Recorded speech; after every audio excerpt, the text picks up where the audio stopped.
Interesting. Likewise. But is your sense that, so you're talking about referrals or recommendations from friends. Is there brand awareness at all on these kinds of products, or is it just you find out what it is you're using? Like if you were to go and poll 10 of your customers and ask them what kind of a pump, what kind of a manufacturer pump or filter they have, would they be able to name the brand? Most of my customers would be able to name the brand of the equipment they have because they see the name of the equipment every day they're back there maintaining it, right? But to your point, and I think this is what you're asking, does a consumer who's building a pool know from the get-go, well, I need to make sure I get Pentair equipment? No. But after they meet with the 300-pound gorilla who says, hey, look, we use this equipment, it's the best in the industry, they go, okay, got it, good, it's the best in the industry. So I need to make sure all the other guys I get bids from have that too. Right? Right. And yes, just so you know, I'm in a public place, so I'm going on mute after I ask my question. That's why it's silent. Just so you know. Yeah, no worries. So then, if the consumer started asking about, vinyl liners, fiberglass, like other options, because you said you're coming in at a price point of about $60K per pool all in. Is that right? Right. Okay. So, let's say there's a recession in 2 to 3 years, and all of a sudden people want to spend $30 to $40K on a pool. Are you able to meet that price point with the more basic option still with gunite, or do you have to make a vinyl liner pool at that point?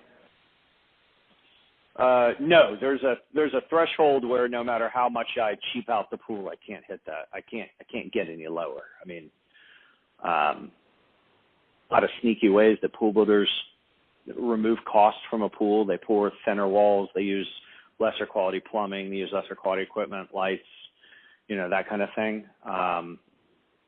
Those are, but you can only do that so much. Trying to get that down to the price of, to a vinyl or a fiberglass pool would probably be very difficult to do. What is that threshold? Well, gosh, there's so many things that go into that because of the size of the pool.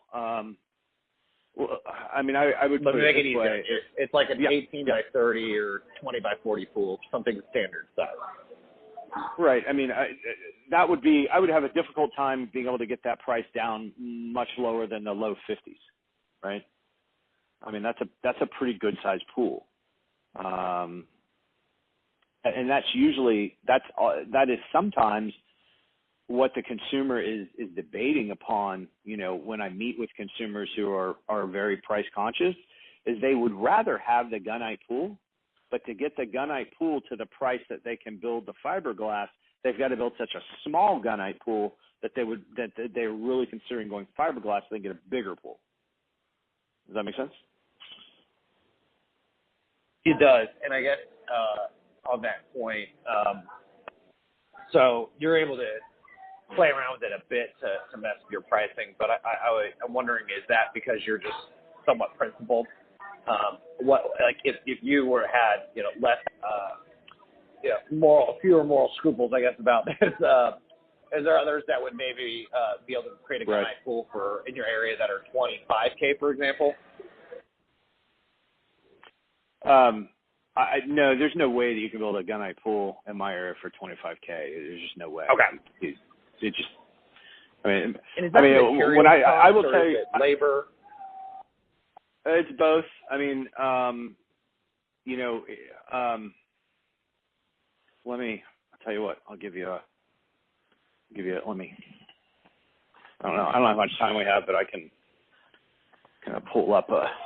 Let me pull up a spreadsheet. I kind of give you some. Yeah, I can give you some kind of just generic prices on a kind of a generic size pool, just so you have kind of an understanding, which might be helpful. I'm gonna pick.